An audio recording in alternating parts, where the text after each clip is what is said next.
ಬಯಸ್ತೇನೆ.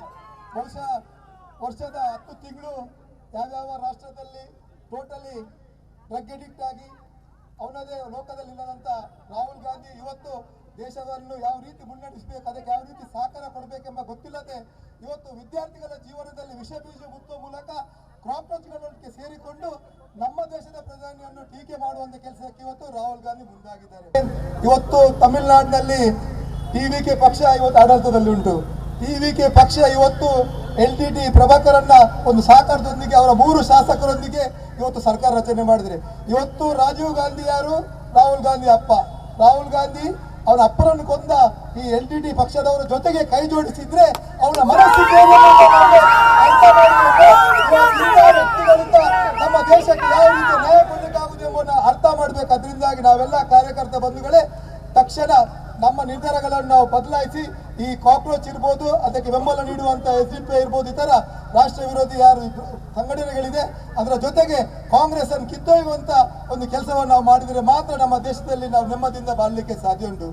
ಇವತ್ತು ಯಾವ ರೀತಿ ಸೋನಂ ವಂಶ ಇರ್ಬೋದು, ಬೇರೆ ಬೇರೆ ಜನರು ಇವತ್ತು ಕಾಂಗ್ರೆಸ್ಸಿನ ನೇತೃತ್ವ ಹಿಡ್ಕೊಂಡು ಇವತ್ತು ಪ್ರತಿಭಟನೆ ಮಾಡಿದರೆ ಬಹುಶಃ ಯಾವುದೇ ವಿದ್ಯಾರ್ಥಿಗಳ ಮೇಲೆ ಒಂದು ಕಾಳಜಿಯಿಂದ ಅಭಿಮಾನದಿಂದ ಅಲ್ಲ. ಇವತ್ತು 3 ವಿಚಾರಗಳನ್ನು ಮುಂದಿಟ್ಟುಕೊಂಡು ಅವರು ಮಾಡಿದ್ದಾರೆ. ಇವತ್ತು ನರೇಂದ್ರ ಮೋದಿ ನಮ್ಮ ದೇಶದಲ್ಲಿ ಆಡಳಿತ ಮಾಡಿದ ನಂತರ ಇವತ್ತು FCR ಬಿಲ್ ಅನ್ನು ತರುವಂತಕ್ಕೆ ಮುಂದೆ ಆಗಿದ್ದಾರೆ. ಇವತ್ತು ಈ ಇಬ್ಬರು ವ್ಯಕ್ತಿಗಳು ಅಭಿಷೇಕ್ ಇರ್ಬೋದು, ಸೋನಂ ಕಾಕ್ರೋಚ್ ನಮ್ಮ ವಾಂಗ್ಶುಕ್ ಇರ್ಬೋದು, ಇವತ್ತು ಅವರು ಫಾರಿನ್ ಫಂಡಿಂಗ್ನ ಮೂಲಕ ಇವತ್ತು ದೇಶ ವಿರೋಧಿ ಸಂಘಟನೆಗಳಿಗೆ ಫಂಡಿಂಗ್ ಮಾಡಿ ಇವತ್ತು ನಮ್ಮ ದೇಶದಲ್ಲಿ ಅಜಾಗ್ರತೆ ಇರ್ಬೋದು, ದೊಂಬಿ ಗಲಭೆಗಳನ್ನು ಸೃಷ್ಟಿ ಮಾಡುವಂತ ಕೆಲಸ ಮಾಡ್ತಾರೆ. ಆದರೆ FCR ಬಿಲ್ನ ಮೂಲಕ ಅದಕ್ಕೆ ನರೇಂದ್ರ ಮೋದಿಗೆ ಒಂದು ಕಟ್ಟಿ ಹಾಕಬೇಕೆಂಬ ಉದ್ದೇಶ ಇಟ್ಕೊಂಡು ಇವತ್ತು ನೀಟ್ ವಿಚಾರದಲ್ಲಿ ಇವತ್ತು ಪ್ರತಿಭಟನೆ ಮಾಡ್ತಿದ್ದಾರೆ.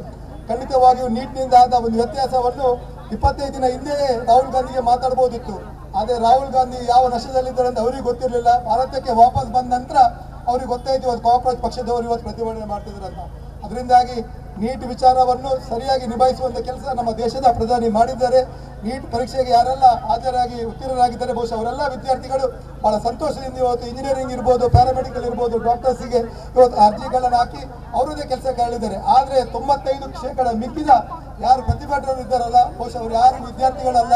ಅವರ ಇಡೀ ದಾಖಲೆಗಳನ್ನು ಜಾತಕಗಳನ್ನು ತೆಗೆದ್ರೆ ನಮಗೆ ಮುಂದಿನ ಗೊತ್ತಾಗಿದೆ. ಅದರ ಜೊತೆಗೆ ಈ ಇಬ್ಬರು ವ್ಯಕ್ತಿಗಳು ಕೂಡ ಈ ಟೆರರ್ ಸಂಘಟನೆಯ ಸಹಕಾರದೊಂದಿಗೆ ಈ ರೀತಿ ಅಜಾಗ್ರತೆಯನ್ನು ಸೃಷ್ಟಿ ಮಾಡುವಂತ ಕೆಲಸವನ್ನು ಮಾಡ್ತಾ ಇದರಿಂದಾಗಿ ಇವತ್ತಿನ ದಿನ ಈ ದಿನವನ್ನು ನೀವು ಮಾರ್ಕ್ ಮಾಡಿ ಖಂಡಿತವಾಗಿ ಒಂದು 100 ದಿನ ಒಳಗೆ ಆ ಪ್ರತಿಭಟನೆಯಲ್ಲಿ ಯಾರೆಲ್ಲ ಭಾಗವಹಿಸಿದ್ದಾರೆ ಅವ್ರ ಇಡೀ ಜಾತಕವನ್ನು ಬಯಲು ಮಾಡುವ ಮೂಲಕ ಯಾರು ದೇಶ ಪ್ರೇಮಿಗಳು, ಯಾರು ದೇಶ ದ್ರೋಹಿಗಳು, ಯಾರು ವಿದ್ಯಾರ್ಥಿಗಳ ಪರವಾಗಿದ್ದಾರೆ, ಯಾರು ವಿದ್ಯಾರ್ಥಿಗಳ ವಿರೋಧ ಆಗಿದೆ ಎಂಬುದನ್ನು ಸಾಬೀತುಪಡಿಸುವಂತ ಕೆಲಸ ನಮ್ಮ ನೆಚ್ಚಿನ ಪ್ರಧಾನಿ ನರೇಂದ್ರ ಮೋದಿ ಅವರು ಮಾಡಲಿಕ್ಕಿದ್ದಾರೆ ಎಂಬ ಮಾತನ್ನು ನಾನು ಈ ಸಂದರ್ಭದಲ್ಲಿ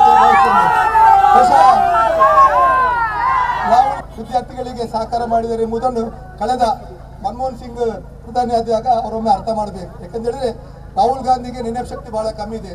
ಇನ್ನಾದ 24 ಗಂಟೆ ನಶಾ ಮುಕ್ತರಾಗಿರುವ ನಶದ ಒಂದು ಇದರಲ್ಲಿ ಅಮಲ್ ಪದಾರ್ಥ ಸೇರಿದ್ರಿಂದ ಅವರಿಗೆ ಯಾವುದು ಆಗುವಗಳನ್ನು ಚಿಂತನೆ ಮಾಡುವಂತ ಶಕ್ತಿ ಇಲ್ಲ.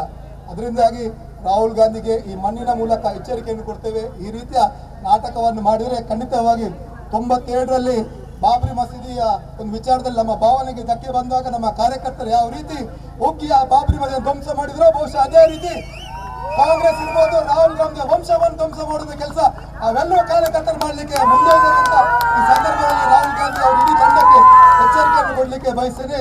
ಅದರ ಜೊತೆಗೆ ನಮ್ಮ ಉಡುಪಿಯಲ್ಲಿ ಕೆಲವೊಂದು ಕಾಕ್ರೋಚ್ಗಳು ಇವತ್ತು ಪ್ರತಿಭಟನೆ ಮಾಡಿದ್ರು. ಆ ಕಾಕ್ರೋಚ್ಗಳ ಬಗ್ಗೆ ನಾನು ಮಾತಾಡಿ, ಯಾಕೆಂದ್ರೆ 100 ರೂಪಾಯಿ ಬೇಗ ಒಂದು ಸ್ಪ್ರೋ ಇದ್ರೆ ಸಾಕು ಅವರನ್ನು ಓಡಿಸಲಿಕ್ಕೆ ಆಗ್ತದೆ. ಅದರಿಂದಾಗಿ ಅಮೆರಿಕಾದಂತ ಒಂದು ಶಿಕ್ಷಣ ಸಂಸ್ಥೆ ಇಡೀ ವಿಶ್ವದಲ್ಲಿ ಬಹಳ ಒಂದು ಹೆಸರುವಾಸಿಯಾಗಿದೆ. ಮಂಗಳಿಗೆ ಬಹಳ ಗೌರವ ಉಂಟು. ಮಣಿಪಾಲ್ ನಮ್ಮ ಜಿಲ್ಲೆಯಲ್ಲಿ ಬರ್ತದೆ, ಶಿಕ್ಷಣದ ಕಾಶಿ ಅಂತ. ಬಹಳಷ್ಟು ವಿದ್ಯಾರ್ಥಿಗಳು ಸುಮಾರು 25,000 ಮಿಕ್ಕಿದ ವಿದ್ಯಾರ್ಥಿಗಳು ಪ್ರತಿ ವರ್ಷ ಅಲ್ಲಿ ಬಂದು ಶಿಕ್ಷಣವನ್ನು ಪಡಿತಾರೆ. ಬಹಳ ಗೌರವದಿಂದ ವಿದ್ಯಾರ್ಥಿಗಳಿಗೆ ಸ್ವಾಗತಿಸ್ತೇವೆ, ಅವರಿಗೆ ಸಹಕಾರ ಮಾಡ್ತೇವೆ. ಆದರೆ ಮೊನ್ನೆ ದಿನ ಆ ವಿದ್ಯಾರ್ಥಿಗಳನ್ನು ಬಳಸಿ ಕೆಲವೊಂದು ಫ್ಯಾಕಲ್ಟಿಗಳು, ಯಾರು ಕೇರಳ ಮೂಲದವರು, ತಮಿಳುನಾಡು ಮೂಲದ ಫ್ಯಾಕಲ್ಟಿಗಳು ಅವರು ವಿದ್ಯಾರ್ಥಿಗಳನ್ನು ಅವರ ತಲೆಗೆ ವಿಷ ಬೀಜವನ್ನು ಬಿತ್ತುವ ಮೂಲಕ ಕೇವಲ ವಿಷ ಬೀಜ ಬಿತ್ತುವಲ್ಲ, ಇವತ್ತು ಡ್ರಗ್ಸ್ ಅನ್ನು ಸಪ್ಲೈ ಮಾಡುವಂಥದ್ದು ಯಾರು ಮಣಿಪಾಲ್ದಿದ್ರೆ ಆ 7 ಜನ ಫ್ಯಾಕಲ್ಟಿಗಳಂತ ಹೇಳಿಕೆ ಬಯಸಿದ್ರೆ ಅವರ ಪಟ್ಟಿಯನ್ನು ಕೂಡ ತಕ್ಷಣ ಬಿಡುಗಡೆ